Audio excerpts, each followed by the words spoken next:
Bapak Prabowo Presiden Republik Indonesia.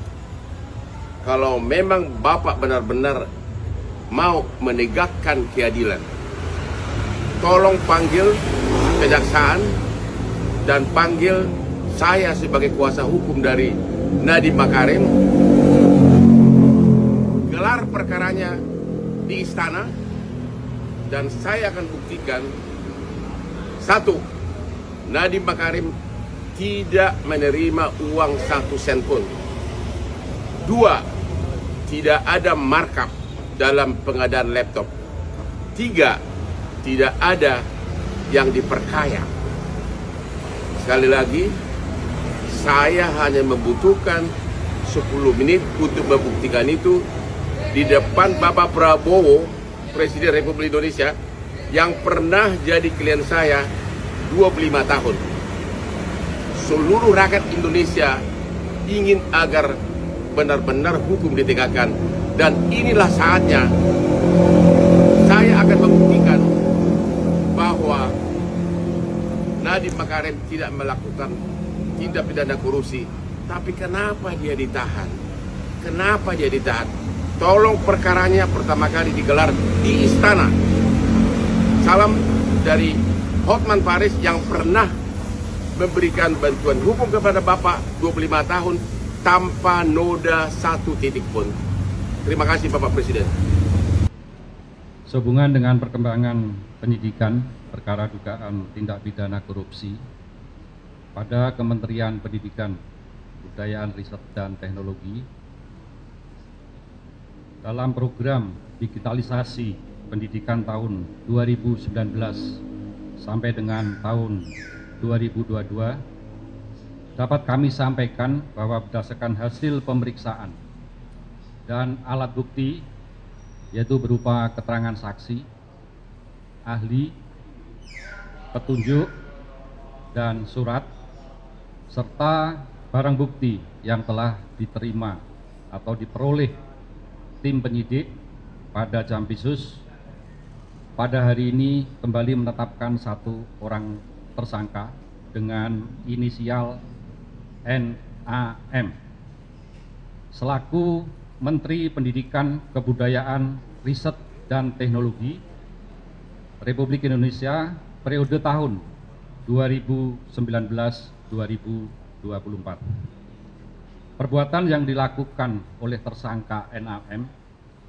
antara lain yaitu pada bulan Februari 2020, NAM yang saat itu menjabat sebagai Menteri Pendidikan dan Kebudayaan, Riset, dan Teknologi melakukan pertemuan dengan pihak dari Google Indonesia dalam rangka membicarakan mengenai produk dari Google, yaitu dalam program Google for Education dengan menggunakan Chromebook yang bisa digunakan oleh kementerian, terutama kepada peserta didik. Dalam beberapa kali pertemuan yang dilakukan NAM dengan pihak Google telah disepakati bahwa produk dari Google yaitu Chrome OS dan Chrome Device Management atau CDM akan dibuat proyek pengadaan alat teknologi informasi dan komunikasi atau TIK. Dalam mewujudkan kesepakatan antara NAM dengan pihak Google Indonesia, selanjutnya pada tanggal 6 Mei 2020, NAM mengundang jajarannya, diantaranya yaitu H selaku Dirjen PAUD Dikdasmen, T selaku Kepala Badan Litbang Kemendikbudristek, JT dan FH selaku staf khusus Menteri telah melakukan rapat tertutup, yaitu melalui via Zoom meeting, dan mewajibkan para peserta dalam menggunakan handset atau alat sejenisnya yang membahas pengadaan atau kelengkapan alat TIK, yaitu menggunakan Chromebook sebagaimana perintah dari NAM. Sedangkan saat itu pengadaan alat TIK ini belum dimulai.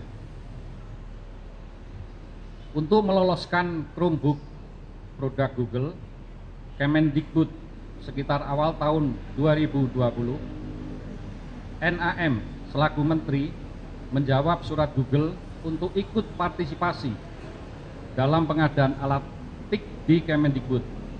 Padahal sebelumnya surat Google tersebut tidak dijawab oleh Menteri sebelumnya, yaitu ME, yang tidak merespon karena uji coba pengadaan Chromebook tahun 2019 telah gagal dan tidak bisa dipakai untuk sekolah garis terluar atau daerah terluar tertinggal terdalam 3T.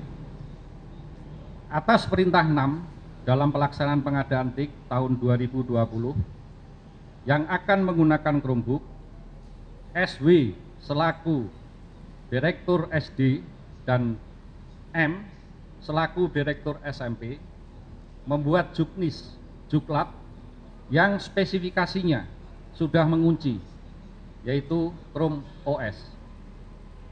Selanjutnya tim teknis membuat kajian review teknis yang dijadikan spesifikasi teknis dengan menyebut Chrome OS.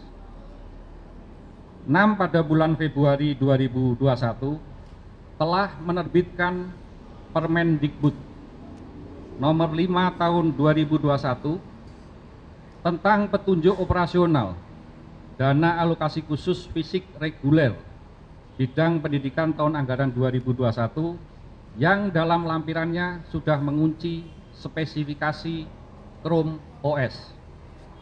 Ketentuan yang dilanggar: 1. Peraturan Presiden nomor 123 tahun 2020 tentang petunjuk teknis dana alokasi khusus fisik tahun anggaran 2021. Kedua, Peraturan Presiden nomor 16 tahun 2018 sebagaimana telah diubah dengan Peraturan Presiden nomor 12 tahun 2021 tentang pengadaan barang jasa pemerintah. Ketiga, Peraturan LKPP nomor 7 tahun 2018 sebagaimana telah diubah dengan Peraturan LKPP nomor 11 tahun 2021 tentang pedoman perencanaan pengadaan barang jasa pemerintah. Kerugian keuangan negara yang timbul dari kegiatan pengadaan TIK diperkirakan senilai kurang lebih 1.980 miliar yang saat ini masih dalam penghitungan kerugian keuangan negara oleh BPKP. Pasal yang disangkakan: tersangka 6 disangkakan melanggar pasal 2 ayat 1 atau pasal 3 Junto pasal 18 Undang-Undang nomor 31 tahun 1999 sebagaimana diubah dengan Undang-Undang nomor 20 tahun 2001 tentang perubahan atas Undang-Undang RI nomor 31 tahun 1999 tentang pemberantasan tindak pidana korupsi Junto pasal 55 ayat 1 ke 1 KUHP. Untuk kepentingan penyidikan, tersangka NAM akan dilakukan penahanan di rutan selama 20 hari ke depan sejak hari ini tanggal 4 September 2025 bertempat di Rutan Salimba Cabang Kejaksaan Negeri Jakarta Selatan. Demikian yang dapat kami sampaikan. Saya akhiri, wassalamualaikum warahmatullahi wabarakatuh. Salam, Om Santi Santi Santi Om.